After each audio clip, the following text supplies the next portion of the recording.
guys, I'm going to be talking about some random facts today. I wouldn't really call them facts actually, it's just kind of random observations that I've made while living in London, and some of these things may not even be London specific, but I've just experienced them in London. So as soon as I moved here, I started keeping a list, like literally a list. You can't see that now, but I just wrote things down as I was experiencing them in London. So I have a list on my phone. I'll go through some of these things with you. So in no particular order of topics or categories, really. Okay, when you order coffee or tea from a cafe, whether it's like a chain or an independent cafe or whatever, unless you say you want black coffee, they automatically assume that you want white coffee, which means with milk. Whereas back home, I'm used to kind of saying, you know, can I have a medium coffee? And they assume I mean black coffee, and they assume without milk or sugar, unless I say, can I have a coffee with 2 milks, 1 sugar, or something like that. Here, they assume that you want sugar and milk, or at least milk in it, which they call white coffee. And also, I noticed that in most places, unless I say filter coffee, which is the drip filter coffee, they assume when I say, can I get a coffee, they assume that I mean Americano, like espresso with water. Strange. And same thing with tea. Unless you say black tea, they assume you want milk in it, which makes it white tea. Okay, door handles, a lot of the times, have to be turned up before they can be locked. So you know those handles, not like the turning ones, like a knob, but like one of those, the handle bar ones. A lot of the doors, most of the door handles that I've seen here, for whatever reason, you close the door, you have to like turn it up and then you can lock it. I don't know why. Very odd.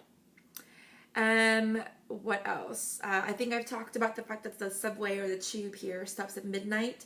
Crazy. And pubs close at like 10 o'clock. Crazy. And bars close at like 11. And I think a lot of that was done because the tubes stop at midnight and they want people to be able to get home, because London's so big and you can't just like take a cab home most of the time. A lot of people live outside of the central area, so it's like an £80 taxi just to get home. So anyway, that's a whole other thing. What else? Multiple tube stops have really similar names, like Edgware Station and Edgware Road Station are 2 completely different stations.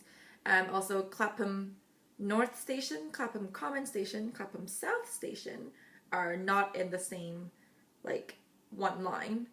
There's Camden Road Station and Camden Town Station, which are not, again, the same stations. So you can't just say, I'll meet you at Camden. You'll never find your friend. Oh, and Abbey Road Station is nowhere near the actual Abbey Road for the Beatles, which is at St. John's Wood Station. Odd, I know. Street lights go from red, then yellow, then green, then yellow, then red. So back home, it's like, if I'm driving, for example, and I'm approaching a yellow light, I'm ready to stop because it's going to go red next. Whereas here, if you're approaching a yellow light, it may turn green or it may turn red.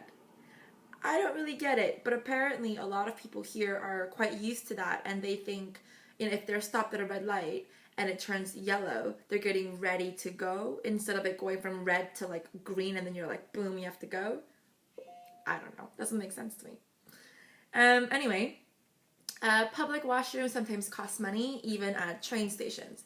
So if you go to like a big train station that has multiple different, I guess, junction trains, you can find a bathroom that charges you like 35 pence just to get in and use the facilities. That I found that odd, because I would have thought, you know, the taxes that we pay for transportation or train tickets would go to things like the bathrooms or facilities, the cleaning, things like that. But yeah, they charge for that. What else? You pay a TV tax. So if you live in a flat that has the capabilities of having a TV, so like a cable outlet, you are mandated to pay TV tax. Crazy. It's because, you know how sometimes, like, when you, even if you haven't signed up for cable or satellite or whatever, you get these a few free channels. So in Toronto it'd be like Global or CTV or something. So here the free channels are like BBC, ITV. And BBC is owned by the government. It's like the Queen's pet, which is why it doesn't have commercials, as far as I know. And because it doesn't have commercials, it needs to make money somehow, so they charge you TV tax. It's not a lot, I think. I think it's like, I don't even know, maybe like £15 a month or something like that. But just the fact that you have to pay TV tax, even if you don't watch TV, is crazy. What else? Salary jobs pay once a month, not once every 2 weeks. Insane. Crazy. Because I don't know. Personally, I would probably have a really hard time budgeting if I got paid once a month. I don't know. But people here are used to it. They're like, you get paid twice a month? That's crazy. Why would they pay you every 2 weeks? That makes no sense. But yeah, they get paid once a month here. What else? Food expires really quickly.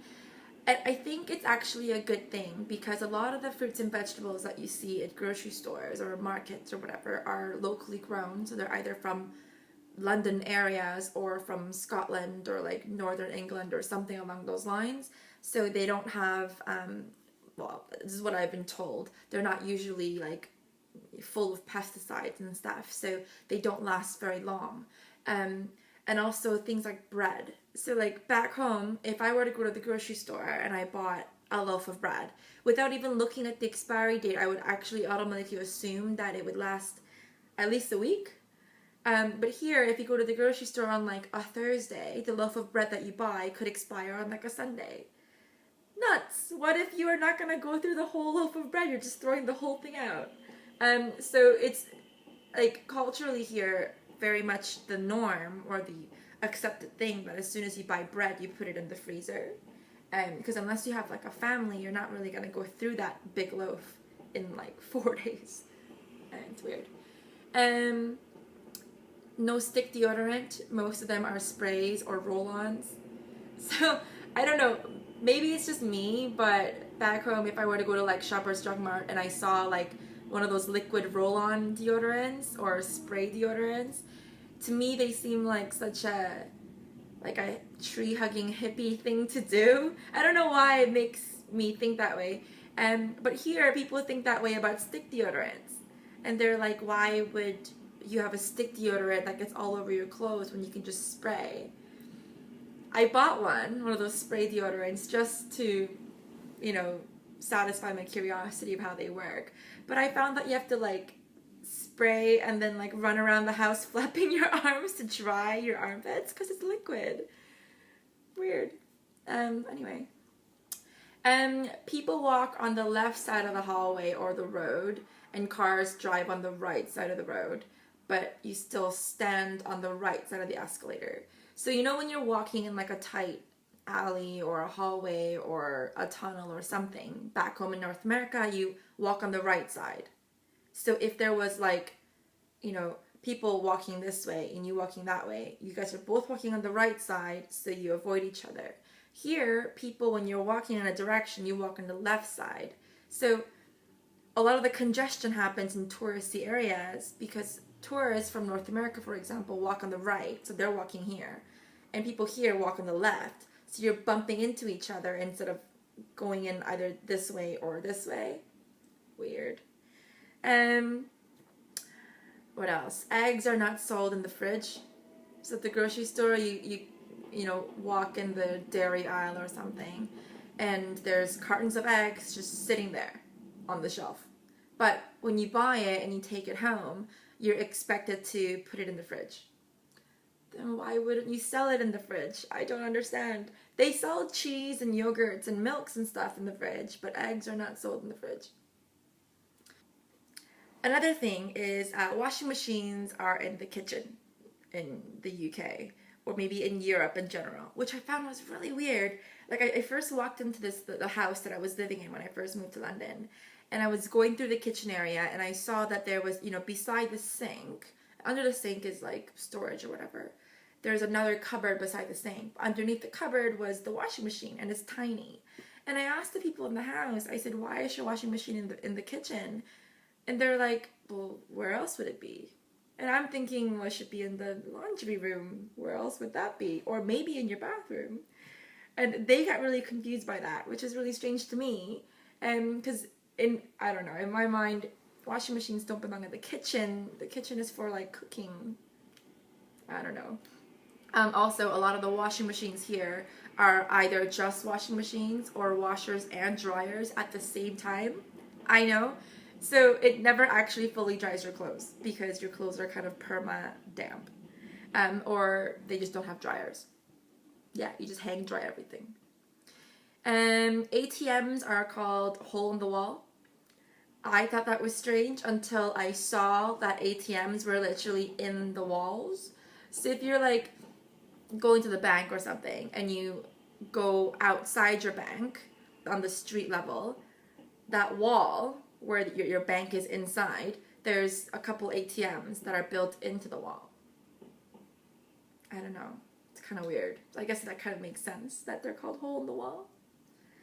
Anyway, the bills, the money bills are different sizes. So I think, yeah, the States, American bills are all the same size and they're all the same color, which is weird. You guys are odd. Whereas in Canada, you know, they're all the same size, but they're different colors. And for, you know, 10s and 20s, 50s, 100s. Here, the bills themselves are all a different color, but they're also different sizes. And as the amount goes higher, the bigger the bill. So £5 notes are like, I know, that high or something. £10 are a bit bigger, 20s a bit bigger, 50s are really high. So if your wallet fits like 20s really comfortably, it's not gonna fit the 50s. You have to like fold it in half and fit it a different way. Why would they do that? I don't know. What else? Wall plugs have switches that you have to turn on and off. So when you plug something into the wall, there's actually a little switch beside the plug, and you turn it on to have the power going through it, which I guess makes sense to like conserve energy instead of having to pull your plug out each time to save energy. And also wall plugs, instead of pressing up to turn on, you press down to turn on. I don't know.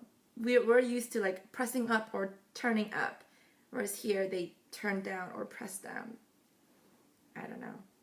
And crosswalks have instructions written on the ground. Not always, but usually, especially in like tourist areas. So if you get to like a street where you have to cross and you look down and it's literally just painted, look right with an arrow. And when you look right, the traffic is coming in that direction.